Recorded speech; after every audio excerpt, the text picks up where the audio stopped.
ملګرو عمر جمشید یما. نن د تا د نارت وزیرستان متعلق اهم خبرې کوم. نارت وزیرستان چې د فاټا دویمه غټه ضلع ده. نارت وزیرستان چې د اسلام آباد نه تقریبا 460 کیلومتر په فاصله باندې موجود دی. د 2017 مردم شمارۍ مطابق د دې ضلع آبادی 5,40,546 کسانو باندې مشتمل ده.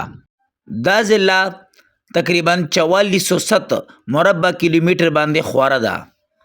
وزیرستان یو غریزه علاقه ده او دی بارډر افغانستان سره لګیدل دی، یعنی افغانستان خص علاقې سره د دې بارډر لګیدل دی. د دې ضلع پړوسی اضلاع ضلع هنګو، کورم ایجنسی، بنو، کرک او ساوت وزیرستان دی. د دې مرکزی قصبه او هډ کوارټر میرلی دی. په دې ضلع کې وزیر قوم، داوړ قوم او عثمانزی قوم اوسیږي.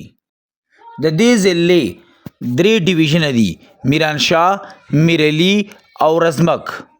د دې سب ډیویژنو 9 تحصیل دي: تحصیل تطاخیل، میرانشاه، رزمک، شوا، سپین پام، غلام خان وغیره وغیره شامل دي. د ضلع په منځ کې یو سیند هم بهیږي چې د ټوچي په نوم باندې مشهور دی، چې د دې لمبایي تقریبا 100 کیلومتره ده او بنو سره نږدې دا په دریای سند کې شاملیږي. انګریزان په وزیرستان کې تقریبا په 1894 کې داخل شول، چې په 1895 کې وزیرستان 2 حصې کو: ساوت وزیرستان او نارت وزیرستان. دا ضلع په ماضي کې ډېر قربانیانو سره، جنگونو سره او ډېرو امتحاناتو سره مخ شوي ده. په 2018 کې پارلیمنت هاوس دې ته د خیبر پختونخوا سره د شمولیت منظوري ورکړه او دا په خیبر پختونخوا کې شامل کړه او دې ته د ضلع درجه ورکړه. په خوراکونو کې د وزیرستان مشهور خوراک انګور دی، یعنی انګور د وزیرستان ډیر زیات مشهور دی.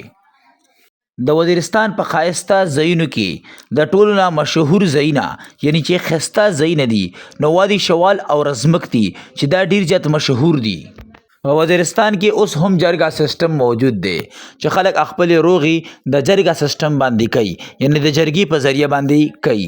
د دې نه علاوه د وزیرستان خلک ډیر مهمان نواز دي. الله دې وزیرستان همیشه آباد ساتي او وزیرستان خلک دی الله همیشه خوشاله ساتي. د ویډیو کتلو ډیره مهرباني. مزید داسې ډاکومنټریز لپاره زموږ د فیسبوک پاڼه محمد عمر جمشید فالو کړئ. که تاسو هم په خپل ښار باندې ډاکومنټري جوړول غواړئ نو پلیز موږ ته په کمنټ کې خپل ښار نوم منشن کړئ.